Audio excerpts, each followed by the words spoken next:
back.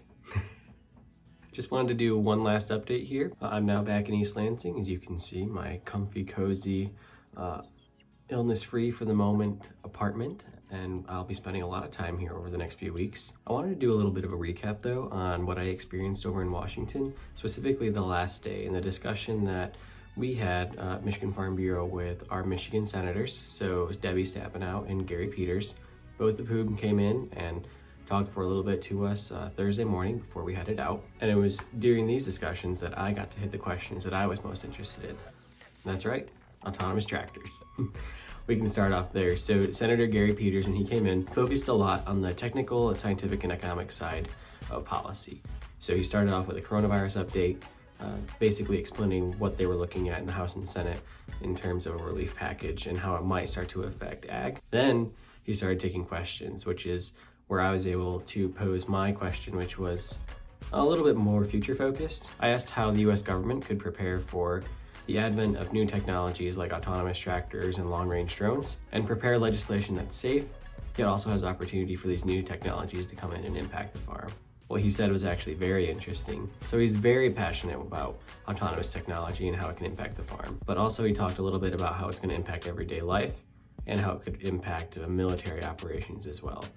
So in everyday life, we're looking at potentially reducing up to 40,000 accidents a year, which is absolutely insane. On the military side of things, he brought up an interesting point about fuel delivery. So in war zones, fuel delivery is a very, very dangerous job, as you can imagine.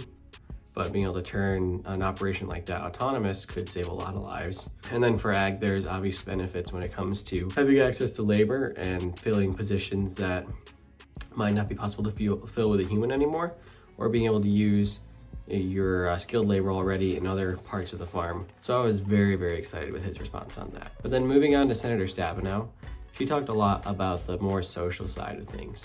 So she also updated us on coronavirus and really delved deep on this issue of workers coming in through the H-2A program, because there's a good chance that they will be affected either by not being allowed or by having severe restrictions before they can actually come over here and work in terms of the movement of the illness. Beyond that, Senator Stabenow also talked about her recently introduced Cover Crop Flexibility Act, which she co-sponsors with Senator Joe Thune.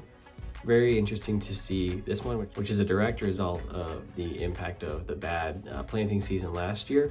Basically what it does is 3 different areas. So it allows for a removal of the mandatory harvest dates and restrictions in terms of cover crops on prevent plant land, which would allow that land to be replanted with something for grazing or for harvest, such as alfalfas or other hays. The bill also looks at funding a study for the USDA to look at the impact when these types of practices are adopted on farms, to basically demonstrate the positive impact that they can have both on agriculture and the environment, and would allow the USDA to consider cover crop planting costs and seed costs when they're looking at prevent plant indemnities, which would basically increase the amount of investment that they see on the farmer side, so allow them to change some factors around.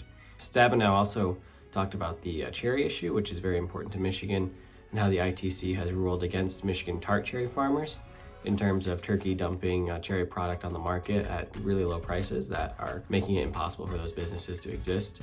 She essentially said that they're requesting the ITC to narrow their definition of cherries, because when they made their first ruling, they considered cherries as a whole, rather than tart cherries, which are the primary product that has been affected. She then delved into CTE and education and the importance of developing modern job skills in ag that can consider things like artificial intelligence and coding on top of traditional ag. This was based on a question I had for her on how the government could assist or ensure that ag education programs are able to teach students the skills that they might need in these situations, and specifically focusing on skills related to ag technology. And she came out with a response that first off encouraged students to check out other education opportunities than just college. She then indicated that there would be a really cool opportunity, and this got me really excited, but it'd be a really cool opportunity to look at a model agriculture education program that could kind of be used to show the state what can be done to teach these skills. She didn't delve into super specifics, but you can imagine something along the lines of the water levels are managed by sensors that can send all the data directly to a computer, and that they've got Wi-Fi controlled outlets that are helping with energy management, coding to help develop robots that can help out on the farm. I would love to see some serious funding go towards making this a project.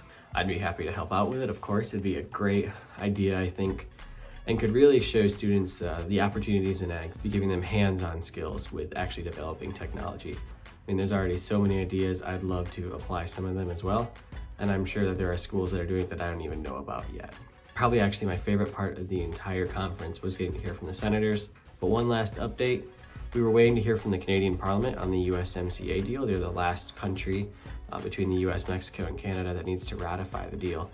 And it turns out that because of coronavirus concerns, they moved up their parliament early, pushed the bill through and supported it. It essentially means that the bill is prepared to go into law and the trade deal is set.